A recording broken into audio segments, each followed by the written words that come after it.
Let's look at our demo app, where we gave several tools to the model, including an addition function.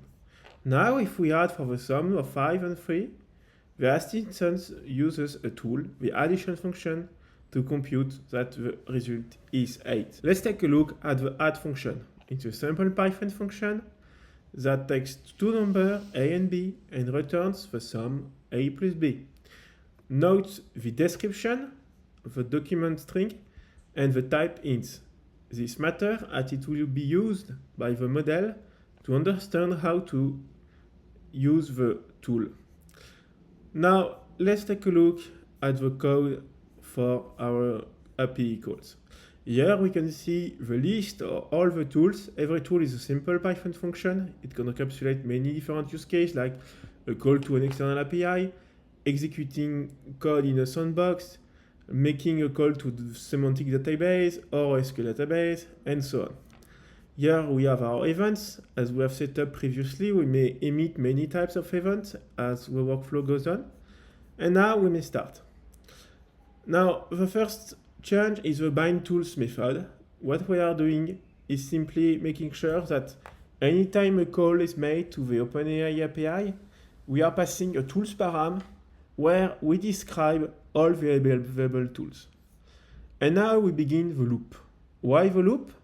Because we want to implement a self-correction or a reflection pattern, where should the model make a mistake, we give it the opportunity to fix it, or should the model solve partially the problem, we give it another try to complete the task. Now, how does it break this loop? First, if it can't solve the problem in max iteration, of course we stop, because we do not want an infinite loop. So that's the case where the LLM fails and we stop it anyway. But the most common workflow is when the model detects that no tool calls are necessary, then we break the loop. Now let's look. We create a new message, and since there will be many types of messages, this time we will make sure to add an ID so it's easier to track what's going on. For each message, and we emit just to say a new message has been created. We make sure to respect the context window size, and here we call our OpenAPI endpoint. And as you can see here, we are given two responses. The first is the text that is emitted as usual. And here are the tool calls. It's what tool should be called according to the model. And let me show you quickly the complete method. Here it is. Now, it looks a lot like the old one, but the difference is that one, we are making sure to parse and read the tool call. The second one is that we are not yielding, instead we are emitting the chunks. Once we have our tool calls, we will now append the new semester history, we will get the tool calls, we will emit all the tool calls, and so on. And now it will be our job to execute the tool calls. So you can see we will loop, and one by one, we will execute every tool. So let's see. Here I get a tool call. I simply make sure to call it. And in order to make sure that everything is sent to the UI, we emit event. So an event to say that the tool call has begun. So with a status loading. Then an event in case of success, and an event in case of error. And here we make the actual call.